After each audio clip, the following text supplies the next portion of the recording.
జగన్ రెడ్డి వైకాపా తీరు మారకపోతే ప్రజలు వారిని తరిమికొట్టే రోజులు త్వరలోనే వస్తాయని హెచ్చరించారు.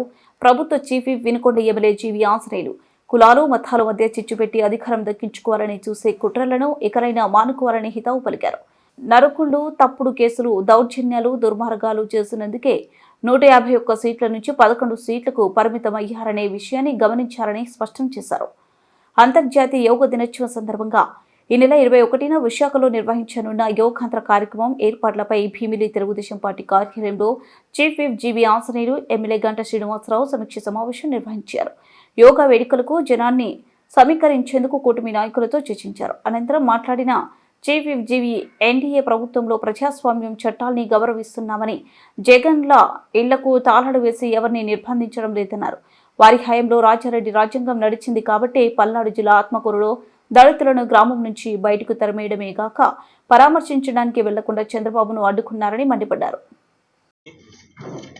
పేరు పేరున హృదయపూర్వక నమస్కారం తెలియజేస్తా ఉన్నా. ఈ 27వ తారీఖు జరిగే ఈ యోగాంధ్ర కార్యక్రమం ప్రపంచంలో అనేక కొత్త రికార్డులు బద్దలు చేస్తూ ఉంది. ప్రపంచానికి ఒక గొప్ప సందేశం. మన భారతదేశంలో పుట్టినటువంటి యోగా ఈరోజు ప్రపంచవ్యాప్తంగా ఒక మానసిక ఆనందం కోసం, ఒక శారీరకంగా కూడా ఆరోగ్యాన్ని పెంచుకోవడానికి ఆరోగ్యమే మహాభాగ్యం అన్నారు పెద్దలు. ఆ విధంగా మంచి ఆరోగ్యాన్ని పెంపొందించుకోవడం కోసం ఈ యోగాని ప్రతి ఒక్కరూ జీవితంలో భాగస్వామ్యం చేసుకోవాలి అని ఈరోజు మన ముఖ్యమంత్రి చంద్రబాబు గారి లక్ష్యం. ప్రతి మనిషి హ్యాపీగా ఉండాలి. హ్యాపీగా ఉండాలంటే ఆరోగ్యంగా ఉండాలి. ఆరోగ్యంగా ఉండాలంటే యోగా జీవితంలో ఒక భాగం అవ్వాలని ఈరోజు చంద్రబాబు గారి ఆకాంక్ష. అందుకే ఈరోజు ప్రధానమంత్రి గారు ఈ యోగాని ప్రపంచవ్యాప్తంగా ప్రమోట్ చేస్తూ ఉన్నారు. అందు గురించి ఈరోజు 27వ తారీఖు ప్రధానమంత్రి గారు ఇక్కడికి రావడం అనేది ఒక విశేషం. దీనికి ఈరోజు చంద్రబాబు గారు ఒక ప్రత్యేక దృష్టితోటి ఏర్పాట్లన్నీ కూడా చాలా బ్రహ్మాండంగా చేస్తున్నారు. ప్రత్యేకంగా భీమిలి నియోజకవర్గం నుండి సుమారు 60,000 నుండి 70,000 మంది ఈ యోగా కార్యక్రమంలో పాల్గొనబోతున్నారు.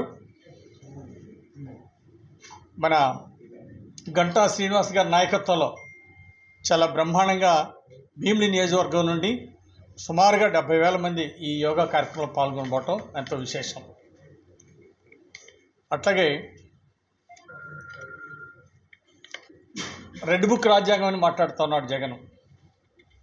రెడ్ బుక్ అంటే ఏంటి? మీరు అనుకునే రెడ్ బుక్ కాదు. మీ పాలనలో చంద్రబాబు నాయుడు గారి ఇంటికి ఇనప గొలుసులేసి ఇంట్లో నుండి బయటికి రాకుండా చూశారు. ఒక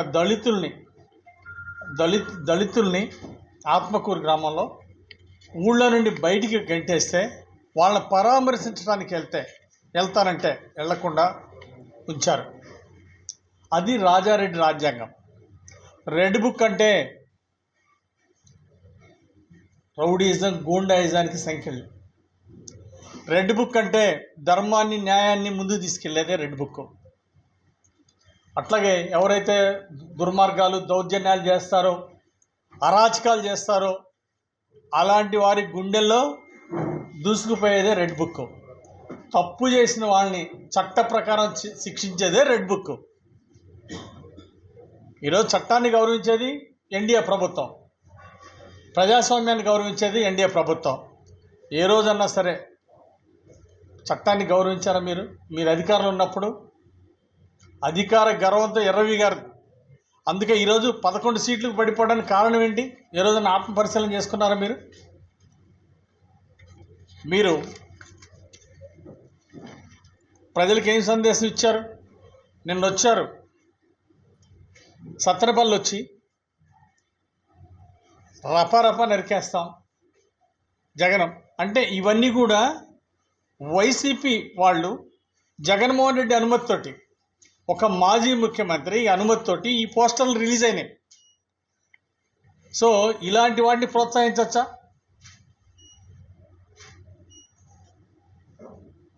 రాజారెడ్డి రాజ్యాంగం తీసుకొస్తాం. అసలు ఒక విషయం, ఇంతవరకు ఓడిపోయిన తర్వాత మరి 152 సీట్ల నుండి 11 సీట్లు పడిపోయింది. దానికి కారణం ఏంటని చెప్పేసి ఒక్కసారి ఆత్మపరిశీలన చేసుకోకపోవటం చాలా దురదృష్టకరం.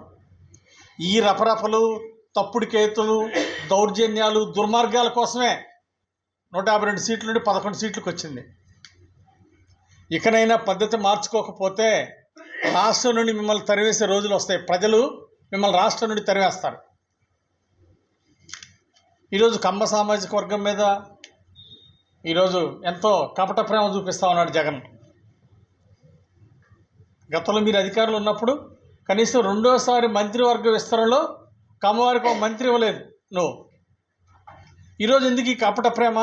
కులాల మధ్య చిచ్చు, మతాల మధ్య చిచ్చు పెడితేనే తన అధికారం వస్తుందని ఒక పిచ్చి నమ్మకం.